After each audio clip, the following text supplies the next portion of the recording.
বিসমিল্লাহির রহমানির রহিম। আপনারা সকলেই জানেন আমাদের প্রিয় নেতা বর্তমান মাননীয় প্রধানমন্ত্রী বাংলাদেশ জাতীয়তাবাদী দলের চেয়ারম্যান আমাদের নির্বাচনী ইশতেহারের মধ্যে ছিল, সেটা হচ্ছে খাল খনন প্রকল্প, যেটা আমাদের দলের প্রতিষ্ঠাতা শহীদ প্রেসিডেন্ট জিয়াউর রহমান সাহেব করেছিলেন।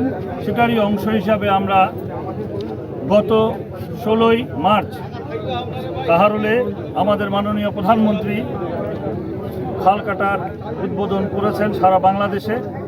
তারই অংশ হিসেবে আজকে আমরা এই বিরলে পাকুড়া এলাকায় আমরা এই খাল খননটা আমরা আজকে শুরু করেছি, উদ্বোধন করেছি। এবং এই খাল খননের মাধ্যমে আমাদের কৃষকরা যেন উপকৃত হয়, সেই কৃষকরা এই খাল খননের মাধ্যমে শুষ্ক মৌসুমে তারা এই খালের যে পানি থাকবে সেই পানি দিয়ে তারা সেচ ব্যবস্থা নিতে পারবে, তাদের চাষাবাদ অব্যাহত রাখতে পারবে। এবং এই খালে দুই পাশে আমরা বৃক্ষায়ন করব, যাতে করে এই এলাকায় বনজ গাছের পাশাপাশি আমরা ফলজ গাছ আমরা লাগাবো, যাতে করে এলাকার মানুষ ফল খেতে পারে এবং পরিবেশ একটা অক্সিজেন পায়, সেই ব্যবস্থা থাকবে। পাশাপাশি অত্র এলাকার কৃষক ভাইয়েরা যেন যারা এখানে বসবাস করেন এই খালের মধ্যে মাছ চাষ করতে পারবেন, এবং যারা এলাকায় বসবাস করে সবাই যেন এই খালে তাদের হাঁস পালন করতে পারে, এই সুবিধাগুলি ওনারা পাবেন। এর মাধ্যমে আমাদের অত্র এলাকার কৃষক ভাইয়েরা উপকৃত হবেন এবং এই প্রকল্প সারা বাংলাদেশে আমাদের মাননীয় প্রধানমন্ত্রী চালু করেছেন।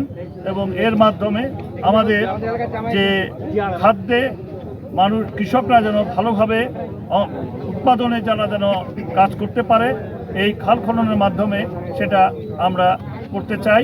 এটা আমাদের মাননীয় প্রধানমন্ত্রীর একটা বিরাট বড় প্রকল্প, এটা আমরা বাস্তবায়ন করার জন্য আজকে এই খাল খনন কর্মসূচির অংশ হিসাবে আমরা এটা উদ্বোধন করলাম। ভাই আরেকটা ছোট প্রশ্ন, একটু বন্ধ আছে এই বিষয়ে আমরা যদিও শুনছি, সংসদে আপনি কথা বলেছেন বিরল বোচাগঞ্জের পক্ষ থেকে, তো যদি একটু এটা নিয়ে একটু মানে সিরিয়াসভাবে আপনি একটু দেখতেন, আমার মনে হয় বিরল বোচাগঞ্জ শুধু নয়, আমাদের উত্তরাঞ্চলের মধ্যে এই পথটি আমাদের খুব কাছাকাছি। এই বিষয়টা একটু যদি আপনি কিছু বলতেন আর কি। আসলে আপনারা সবাই শুনেছেন, আমি সংসদে এই এলাকার মানুষের প্রতিনিধি হিসাবে আমি কিন্তু সংসদে এই ব্যাপারটি তুলেছি এবং আমরা আশা করছি উভয় দেশ, এটা যেহেতু এক দেশের চাওয়া পাওয়া নয়, উভয় দেশের চাওয়া পাওয়ার যদি সম্মিলন ঘটে, নিশ্চয়ই এই পোর্টটি আমরা অচিরেই চালু করতে পারবো বলে আমি বিশ্বাস রাখি, ইনশাআল্লাহ। ধন্যবাদ।